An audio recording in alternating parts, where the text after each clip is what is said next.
Aucune avancée significative à Kampala dans les négociations entre le mouvement rebelle et le gouvernement RD congolais.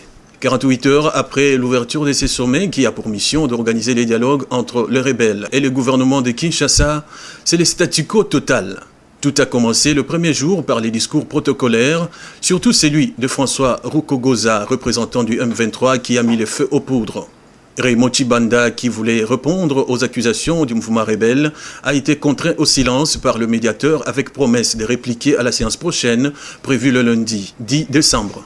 Malheureusement, la délégation du M23 a séché sa participation en cette deuxième journée, tournant au ridicule les émissaires de Kinshasa qui n'avaient que leurs yeux pour constater l'absence du camp adverse. Victoire ou défaite de Kinshasa, se demande l'opinion.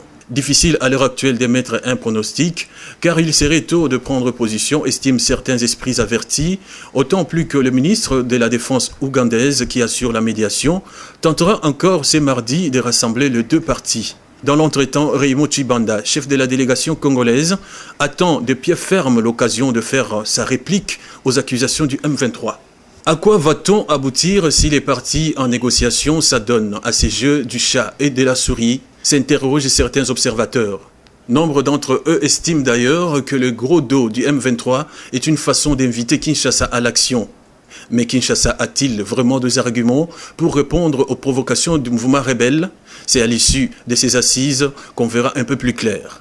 Déjà à Kampala et à Kinshasa, le membre du pouvoir reste optimiste quant à l'issue de ces pourparlers, attitude que l'opposition ne partage pas du tout, car les accords entre le gouvernement et les groupes rebelles réservent toujours des rebondissements préjudiciables au décollage du pays. Espérons que cette fois, ils ouvriront l'œil et le bon avant d'apposer leur signature.